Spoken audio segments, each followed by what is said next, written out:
আজকে আপনাদের আমি কাসকি মাছ চচ্চড়ি করা দেখাবো। প্রথমে একটি ছোট আলু কেটে নিচ্ছি। এখানে এক পোয়া কাসকি মাছ আছে। তো আলুটা হালকা একটু লবণ দিয়ে ভেজে নেব, লাল করে ভেজে নেওয়ার পরে উঠায় নিয়ে সাইডে রেখে দেব। এবং এখন কতগুলার পেঁয়াজ, রসুন, দেখুন রসুনগুলো কিভাবে লম্বা লম্বি কুচি কুচি করছি। এবার রসুন আর পেঁয়াজ ভালো করে লাল করে নিব। এরপরে হাফ চামচ হলুদের গুঁড়া এবং হাফ চামচ মরিচের গুঁড়া দিয়ে ভালো করে লাল করে নেব। এরপরে ধুয়ে রাখা কাসকি মাছগুলো দিয়ে দেব। প্রথমে চুলার আঁচ মিডিয়াম টু হাই থাকবে, তারপরে 2 মিনিট পরে এটা লো আঁচে করে দেব, যেহেতু এতে পানিও দিই নাই, পুরো ভাজা ভাজা হবে।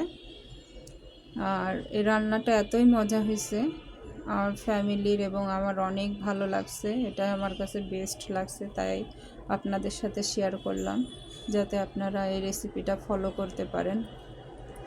আর আমি অবশ্য নতুন, আমার রান্নাটা পছন্দ হলে লাইক সাবস্ক্রাইব দিয়ে রাখবেন। আর এতে কী হবে, আমার উৎসাহটা বাড়বে।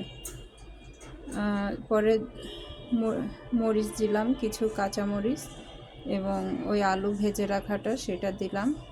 দেওয়ার 2-3 মিনিট পরে ঢেকে দেব। দেওয়ার পরে এটা সিদ্ধও হয়ে আসবে। শেষের দিকে একটু তুলে নেওয়ার আগে ধনেপাতা দিব। শেষের দিকে যে ধনেপাতা কাঁচামরিচ দিলে হয় কি একটু সবুজ সবুজ দেখা, একটু কালারটা বেশ ভালো লাগে। ঘরে টমেটো ছিল না দেখে দেওয়া হয় নাই, আপনারা টমেটো দিয়ে নেবেন, সমস্যা নেই। আর এখন ওই যে জিরা গুঁড়ো করে রাখছিলাম ভেজে, তো সেটাই অ্যাড করলাম। এরপরে শেষের দিকে তো একটু কালার রেসিপিটা দিচ্ছি। যদি আপনাদের ভালো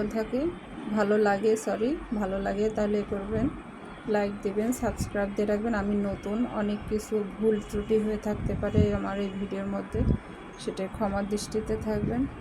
তো আমাদের হয়ে গেল মজাদার কাসকি মাছ চচ্চড়ি। আল্লাহ হাফেজ।